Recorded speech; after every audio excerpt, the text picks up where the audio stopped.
तो कैसे हैं आप लोग। Welcome back to Bodhisattva PCS. My dear friend, 68 BPSC mains का आज निबंध का पेपर था। बीपीएससी के द्वारा बहुत बढ़िया से कंडक्ट कराया जा चुका है। अभी के वीडियो लेक्चर में पूरे निबंध का एनालिसिस करेंगे, साथ में ये बताएंगे, फॉर्मेट का एनालिसिस करेंगे, साथ में ये भी बताएंगे कि आपको जो है 69 बीपीएससी यदि आपका टारगेट है, या बीपीएससी सीएससी एग्जाम के अलावा बीपीएससी का अन्य कोई एग्जाम आपका टारगेट है, तो आपका अप्रोच जो है आने वाले समय के लिए कैसा हो। काफी इंपॉर्टेंट सेशन होने वाला है। यदि आप हमारे चैनल पर रहे हैं तो चैनल को सब्सक्राइब करके बेल का नोटिफिकेशन ऑन करके ऑल वाला नोटिफिकेशन ऑन कर देना, ताकि कोई भी लेटेस्ट नोटिफिकेशन आप तक आसानी से पहुंच सके। ठीक है, चलिए शुरू करते हैं। देखिए, एससे जो है ना, शुरुआत करने से पहले मैं थोड़ी सी बेसिक अंडरस्टैंडिंग आपकी क्लियर कर दूं। देखिए, एससे जो है एक कला है, और कला किसी भी व्यक्ति के व्यक्तित्व की बाह्य प्रदर्शनी होती है, या यूं कहें कि अभिव्यक्ति होती है। अब किसी भी व्यक्ति का व्यक्तित्व का निर्माण बहुत सारे फैक्टर्स के प्रभाव से होता है। जिस सराउंडिंग में रहता है उस सराउंडिंग का सामाजिक, आर्थिक, चारित्रिक, राजनैतिक, भौगोलिक, दार्शनिक, धार्मिक हर एक तरीके का इफेक्ट उसके ऊपर पड़ता है, और उसी के अनुसार जो शिक्षा ग्रहण करता है उसके व्यक्तित्व का, उसके मेंटेलिटी का निर्माण होता है, डेवलपमेंट होता है। और उसी डेवलपमेंट के थ्रू जब उसका अंतः जागरण होता है तो वो कला को, मतलब उसका जीवन जो है कलात्मक हो जाता है।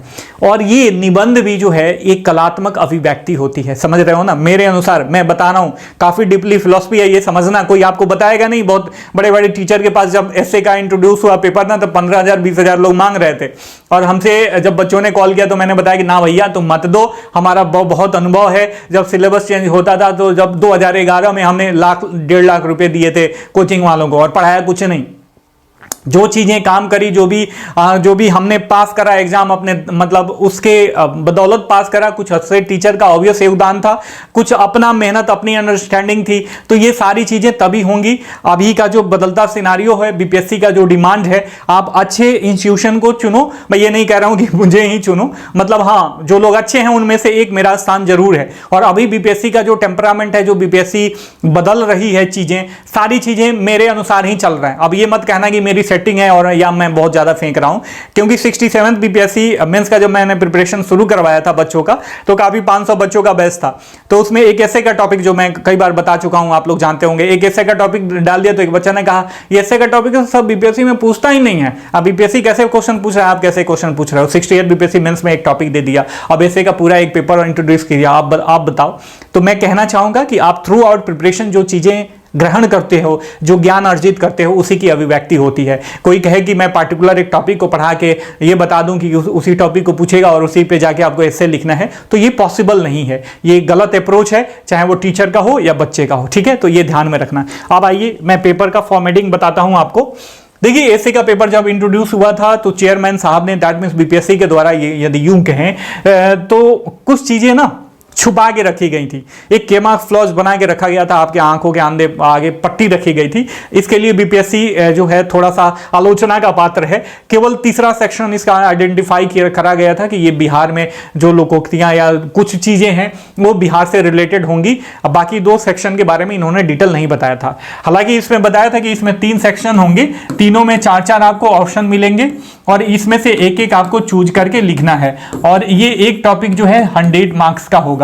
तो ये सारे 100 मार्क्स से होंगे प्रति टॉपिक। तो आपका टोटल मार्क्स बनता है 300 का पेपर 3 से लिखना है माय डियर फ्रेंड। ठीक है, आप देखिए, अब एक एक करके टॉपिक को समझिए और समझिए कि कैसे आपका अप्रोच होना चाहिए। जैसे कि मैंने पहले बताया कि देखिए, पहला टॉपिक है जंगल अपने पेड़ स्वयं तैयार करता है या लोगों के जंगल में आकर बीज फेंकने का इंतजार नहीं करता। कुछ लोग होते हैं ना कि चलो सारा इन्वायरमेंट उनके अनुकूल हो तो वो प्रिपरेशन करना शुरू करेंगे। ठीक है, सारी चीजें हैं उनके रूम में, कूलर होना चाहिए, एसी होना चाहिए, सब कुछ होना चाहिए, सब व्यवस्था होना चाहिए, कोई काम भी ना करना पड़े, केवल प्रिपरेशन करना। तो भैया ऐसा पॉसिबल नहीं है कि सारी चीजें, मतलब एक उदाहरण दे रहा हूं कि आपके पक्ष में हो तभी आप सफलता को प्राप्त कर सकते हो। डेली जो है बिना प्रोकास्टिनेशन के, यदि आप अपने भविष्य का, अपने देश का, अपने परिवार का भविष्य उज्जवल करना चाहते हो, अपने राज्य का भविष्य उज्जवल करना चाहते हो, तो ये मत इंतजार करो कि इन्वायरमेंट जो है जब आपके अनुकूल होगा, सारी चीजें अनुकूल होंगी, तभी आप अपना काम शुरू करोगे। आप मेहनत करना शुरू करो, ये इंतजार मत करो कोई आके आपको सहायता देगा। इसी फिलॉसफी पे आधारित है ये एस्से। अब इसको एलोबरेट कर सकते हो। अब बात बताओ कि कौन व्यक्ति ये आपको पढ़ाएगा कि हाँ ये फलाना टॉपिक है, मैं पढ़ा दिया। मैं जैसे मैं मैं कहता हूं कि मैं 100 टॉपिक मैं प्रॉमिस कर रहा हूं कि 100 टॉपिक पढ़ाऊंगा, तो वो कोई भी टॉपिक हम थ्रू आउट आपको साल भर का जब मटेरियल प्रोवाइड कराएंगे 69 बीपीएससी के लिए, तो थ्रू आउट टॉपिक कोई टॉपिक ऐसे के लिए क्या उसका ओरिएंटेशन हो सकता है,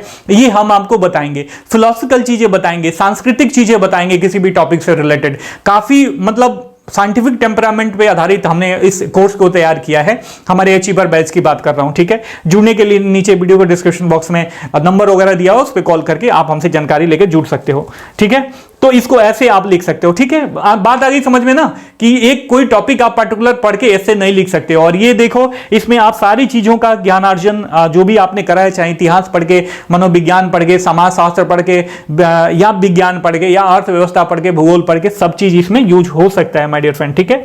तो ऐसे का टॉपिक जो है ना, आपके व्यक्तित्व का दर्शन होता है।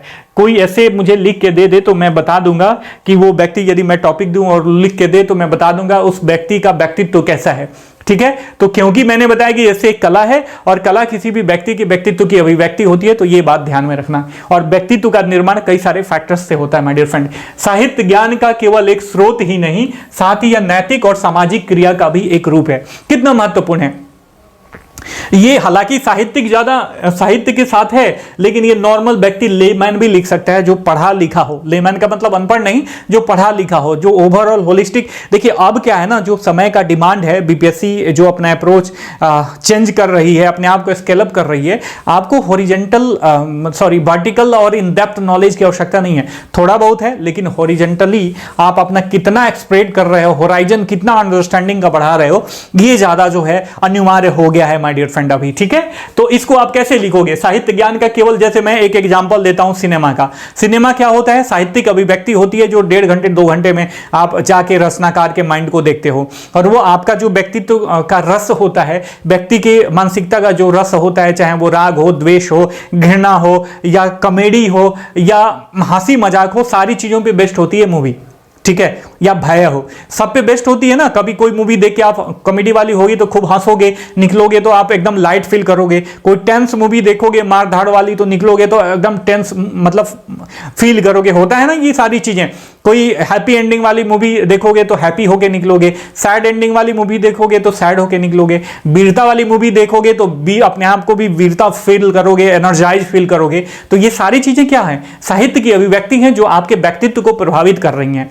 तो ऐसा कहा जा सकता है कि केवल ये आपके मतलब साहित्यिक प्रदर्शनी के रूप में तो उसे देखते नहीं हो, बशर्ते कि वो आपके व्यक्तित्व पे प्रभाव भी डाल रही हैं। जैसे कि बिहार में अभी देखो, बिहार का भी भिखारी ठाकुर के लिए जाना जाता था, जो जिन्हें साहित्य वो भोजपुरी साहित्य का वो कहा जाता है, कालिदास कहा जाता है, जिन्होंने तत्कालीन समाज के ऊपर अपने रचनाओं के द्वारा खूब कटाक्ष किया। देखो, चलनी के चालल दुल्हा सूप के उछालल, ऐसा कहा जाता है ना कि 2 बच्चे आजकल दहेज लेके अपने आप को बहुत ही शेर खां समझते हैं, सेहरा पहन के घोड़ी पे बैठते हैं। अरे उसको पता क्या है, उसके पीछे उसके मतलब लड़की के बाप के मेहनत का वो प्रतिफल है कि जितना आप इतना शो ऑफ कर रहे हो, ठीक है। तो ये सारी चीजें उस समय उन्होंने करा था।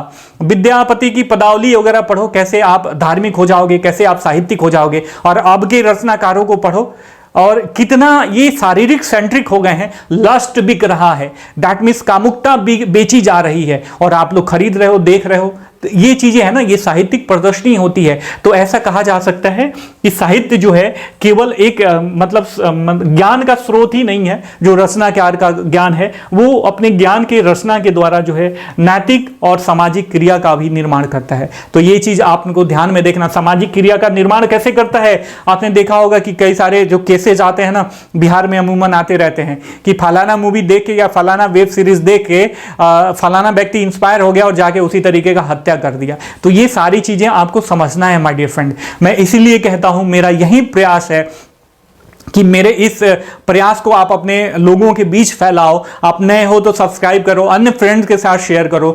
हमारा प्रयास है कि मैं आपके मस्तिष्क को जागरूक करूं, आपके दिमाग को जागरूक करूं। आप खुद इतना लेबोरियस हो, खुद मुझे पता है बिहारी प्रतिभा, मैं बिहारी हूं तो मुझे पता है कि बिहारी प्रतिभा और बिहार की मिट्टी में कितनी ताकत है। जो बिहार कभी चमकता ललाट हुआ करता था भारतवर्ष का, वो आज कहीं ना कहीं गर्त में चला गया है। तो इसके पीछे हम युवाओं का भी कहीं ना कहीं बहुत बड़ा योगदान है, ठीक है। तो अभी समय की अनिवार्यता है कि अपने आप को जागरूक करो, अपनी पर्सनालिटी को डेवलपमेंट करो, उसका डेवलपमेंट करो, और जैसे स्केल अप कर रही है बीपीएससी, डायनेमिक चेंजेस ला रही है, वैसे आप खुद डायनेमिक चेंजेस लाओ। ठीक है, अपने अनिवार्य कर्तव्य का पालन करें, क्योंकि कर्म निष्क्रियता से अवश्य ही उत्तम है। देखिए, हम हमेशा कहते हैं ना कि अरे भैया समाज में इतना करप्शन है, सरकार इतनी चोर है, पुलिस विभाग इतना करप्ट है, प्रशासनिक विभाग इतना करप्ट है। भैया करप्ट तो हम भी हैं, करप्शन को सहने वाला भी तो करप्ट होता है। Every society gets a kind of criminal it deserves. कहने का जो कैनेडी का कथन है कि किसी भी सोसाइटी में यदि कोई क्रिमिनल है, वो ये दर्शा रहा है कि वो सोसाइटी किस प्रकार की है। यदि आप उस क्रिमिनल को टॉलरेट कर रहे हो तभी तो वो क्रिमिनल है ना। अगर उसको मटिया मेट करने की कोशिश करते, एक साथ एकता बना के उस पर प्रहार करते, तो वो कहां जाता। समाज पे, मतलब कानून पे, सरकार पे दबाव डालते तो उसको संरक्षण भी नहीं मिल पाती सरकार के द्वारा। तो ये सारी चीजें, मतलब ये बहुत ही, मतलब मैं मार्मिक चीजें कह दिया कि every society gets a kind of criminal it deserves. Society का आईना होता है क्रिमिनल, समझ रहे हो ना। तो हम क्या करते हैं, दूसरे पे दोषारोपण करते हैं, और अपना कर्तव्य है, हम पुलिस वाले हैं, ट्रैफिक वाले हैं, तो चालान ले लेंगे। एक कोई व्यक्ति जो है बिना हेलमेट के जा रहा है, दबा के हेलमेट, हालांकि उसकी आलोचना होती है, लोग कहते हैं कि सड़क सही नहीं है, तो सड़क सही करना सरकार का काम है, उसके लिए आप सरकार को दोषारोपण करो। लेकिन जो ट्रैफिक पुलिस का कार्य है, वो क्या कार्य है, चालान वसूलना, आप पे दंड लगाना यदि नियम को फॉलो नहीं कर रहे हो तो। ठीक है, तो हर एक व्यक्ति एज ए नागरिक कहीं ना कहीं हम अपना कर्तव्य भी भूल जाते हैं, और जो डिपार्टमेंटल लोग हैं वो भी अपना कर्तव्य भूल जाते हैं। तो जरूरी है कि सब लोग अपना जो डेडिकेटेड ऑब्लिगेटरी कार्य है उसको करें और समाज सोसाइटी का निर्माण करें। ठीक है, इसी फिलॉसफी पे आधारित है, आप इसे आराम से लिख सकते हो एग्जांपल्स वगैरह के साथ। 700 से 800 शब्दों में, 700 से 800 शब्दों में लिखना है, काफी आसान है। उत्कृष्ट कला हमारे अनुभव को प्रकाशित करती है या सत्य को उद्घाटित करती है। मैंने बता दिया ना कि कोई भी कला जो है वो व्यक्ति के अभिव्यक्ति होती है। तो वो अभिव्यक्ति क्या होती है, जो हम पीछे जो भी अनुभव करे हैं, जो भी ज्ञानार्जन करे हैं, उसी को प्रकाशित करेगी ना, या सत्य को क्या करती है, उद्घाटित करती है। किसी भी, जैसे मान लीजिए कोई कार्टून बनाया जाता है, तो कार्टून हर एक सेक्शन से बनाया जा सकता है। मान लीजिए कोई सामाजिक, अभी कोई राजनीतिक उठा पटक हो रही है कि मान लीजिए एक तरफ सरकार को जहां ध्यान नहीं देना है, सरकार वहां पे ध्यान ना देके किसी अन्य एंगल पे ध्यान दे रही है, और वो जहां पे ध्यान देना चाहिए वो ज्यादा ही नेसेसरी है। तो एक कार्टून के माध्यम से, एक अभिव्यक्ति के माध्यम से हम जो है उस सत्यता को दिखा सकते हैं। तो इन सारे एंगल को समाहित करके हम चौथा नंबर प्रश्न भी, जो ये टॉपिक है इससे का, इसको भी लिख सकते हैं माय डियर फ्रेंड। ठीक है, आई होप कि आपको मजा आ रहा होगा। देखिए, मजा जो है ये बहुत ही, मतलब अजीब से सिचुएशनल चीज है। यदि आप डेडिकेटेड हो 69 बीपीएससी के लिए, तब तो आपको अच्छा लग रहा होगा, या आप ये सोच के आए हो कि बस क्वेश्चन हमें देखना है और निकल जाना है, तो भैया आपको पीडीएफ कहीं से मिल जाएगा, आप पीडीएफ पढ़ लो। ठीक है, लेकिन हमारा अप्रोच ये है कि जैसे अन्य लोग कर रहे हैं वैसे मैं ना करूं।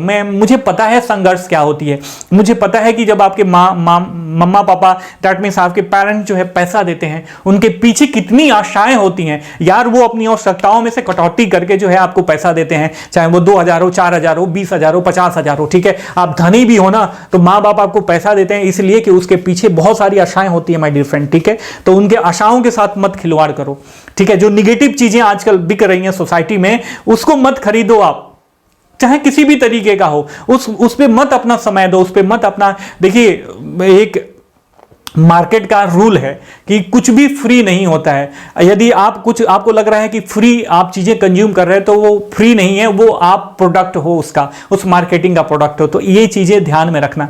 ठीक है, दूसरा सेक्शन है, निम्नलिखित विषयों में से किसी एक पर लगभग 700 से 800 शब्दों में फिर से निबंध लिखना है। हम इतिहास निर्माता नहीं बल्कि हम इतिहास द्वारा निर्मित हैं। काफी बढ़िया है, इतिहास निर्माता नहीं, इतिहास द्वारा निर्मित है।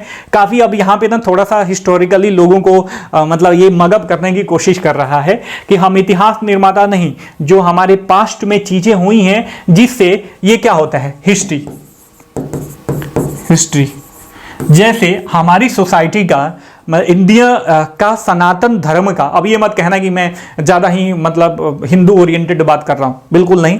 मैं आप किसी भी सेक्ट से हो, मैं आपको समझाने की कोशिश कर रहा हूँ।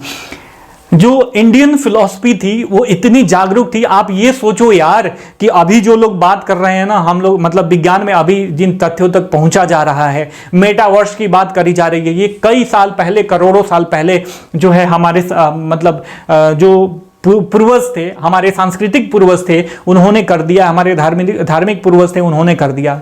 जो मेडिटेशन के पावर जो है अब जाके दुनिया समझ रही है, वो हम भूल गए, वो हमें ढकोसला लगने लगा।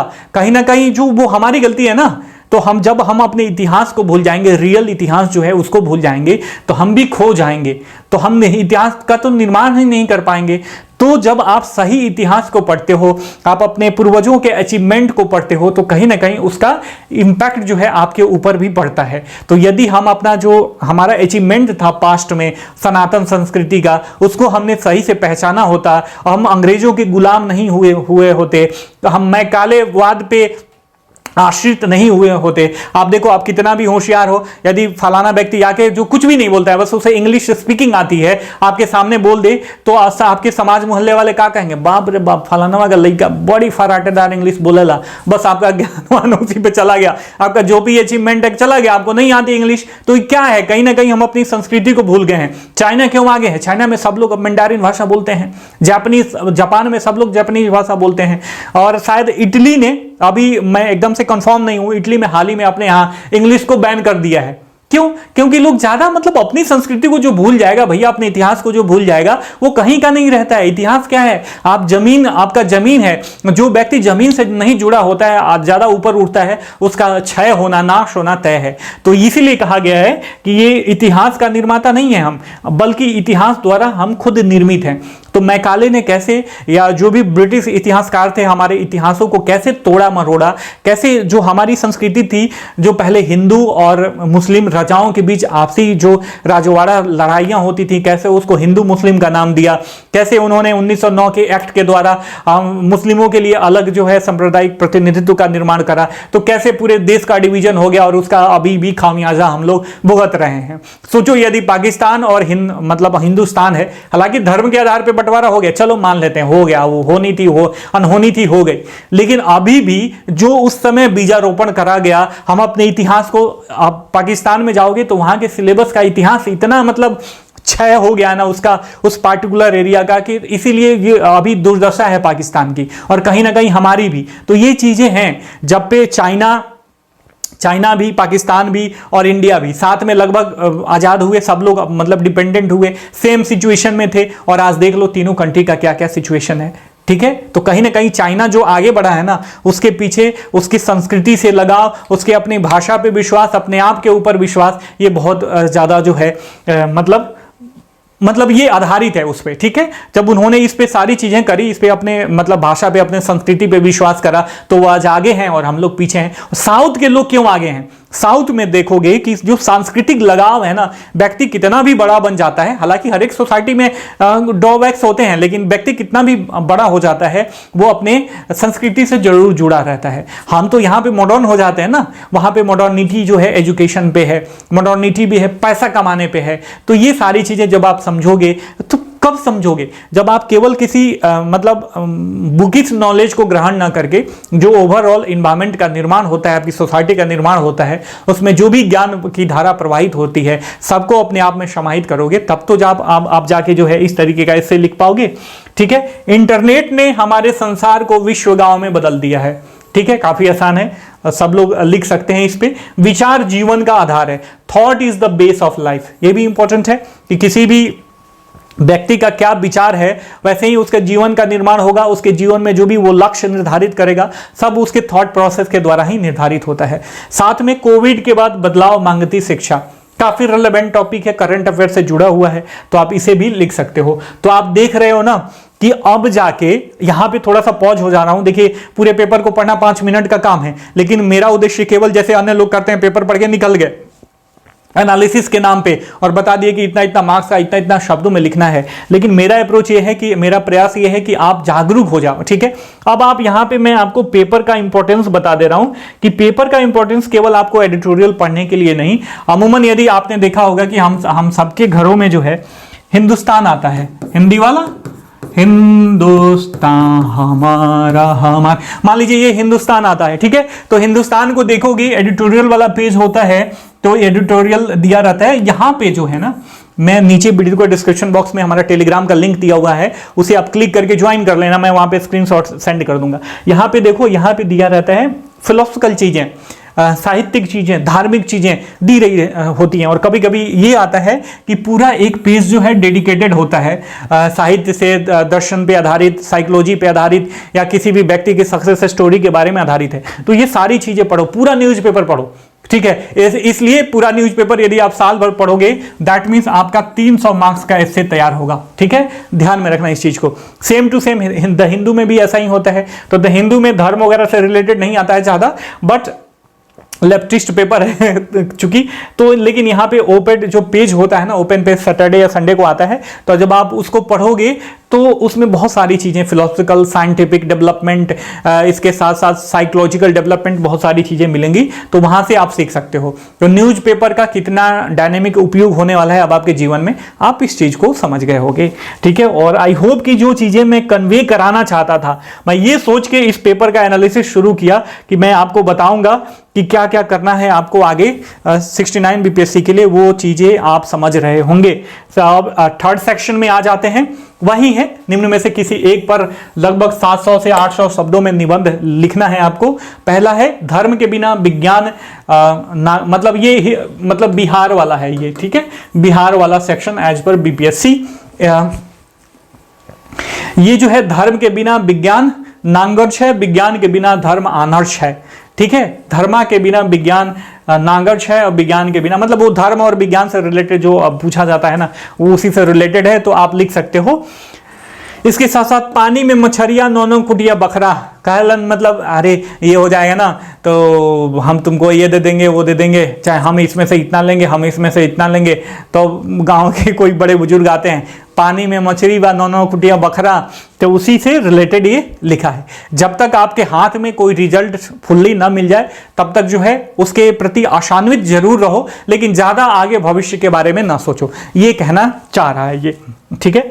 इसके आगे जो है काफ़ी आसान चीज़ें इन्होंने दे दिया है। ऐसी बात नहीं है कि आपको ज़्यादा जो है इसमें काफ़ी दिमाग और मशक्कत करना होगा, बस आप कितना क्रिएटिव हो ये बात जो है ज़रूर डिपेंड करेगी। आप कोई भी टॉपिक चुनते हो और उसको कितना अच्छे से लिखते हो इस पर।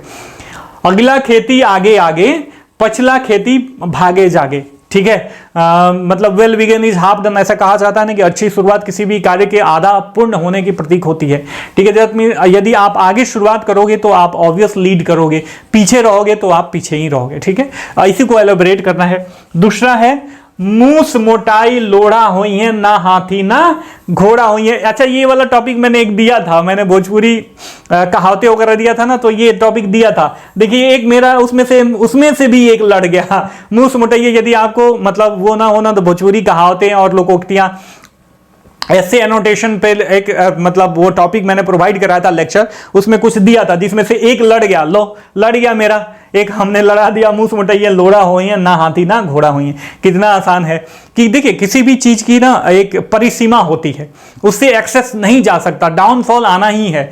तो मूस कितनो मोटाई तो एक लोढ़ा के बराबर हो जाएगी, है ना, जो लोढ़ा हम ऐसे करते हैं, लेकिन हाथी और घोड़ा तो नहीं हो सकता ना।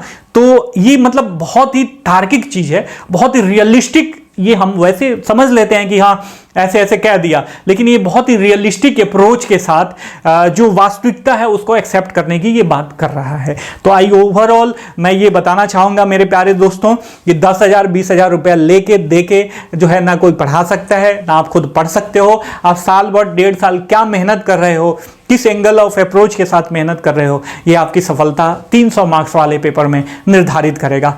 And yes, if you want to join our achiever batch जो हमने स्टार्ट किया है, हिंदी मीडियम के लिए है अभी प्यारे दोस्तों, ठीक है। If you want to join us, Hindi medium वालों के लिए है, ठीक है। इंग्लिश में भी देखिए मैं उसमें जो कीवर्ड्स होता है ना, नोट्स वगैरह में हैंड रिटन नोट्स ही बनाता हूं मैं, जो नोट्स प्रोवाइड कराता हूं, शॉर्ट नोट्स तो इस पे बना के मैं लेक्चर प्रोवाइड कराता हूं, लेकिन आपको जो फुल्ली डिस्क्राइब्ड मतलब नोट्स मिलेगा वो हैंड रिटन ही होगा। तो ये 2499 रुपये का ये हमारा कोर्स है। We are covering all part of GS first and GS second paper, like history, polity, economy, geography, science and tech, international relation, सब कुछ।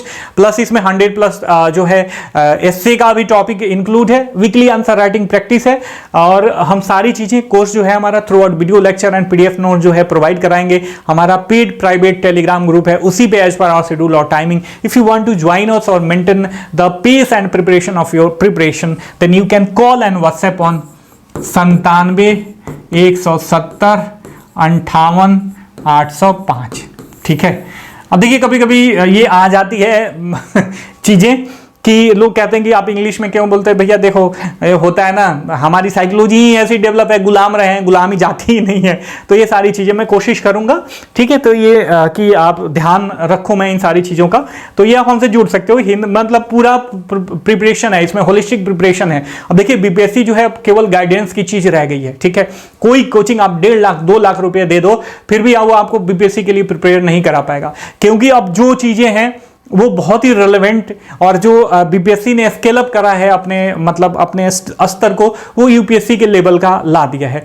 तो जो आप यदि अच्छे टीचर से जुड़ गए, चाहे वो 500 में पढ़ाता हो या 5000 में पढ़ाता हो या 50,000 में पढ़ाता हो, तब तो सही है, आपको मार्गदर्शन मिल गया। या आप बड़ी बड़ी कंपनियों के झांसे में आ गए, तो आप थोड़ा सा जो है, मतलब थोड़ा सा क्या कहूँ, लोग खत्म ही कर देते हैं समय। और इसमें ये है ना कि एक बार यदि आप फेल कर गए, चाहे प्री में फेल करो या मेंस में, तो वो मतलब पूरा 1 साल 1.5 साल का समय आपका बर्बाद चला जाता है। तो अभी से प्रिसाइजली आप डेडिकेटेड होकर प्रिपरेशन करो बीपीएससी का, सफलता आपकी कदम जरूर चुमेगी माय डियर फ्रेंड। मिलते हैं अगली कक्षा में।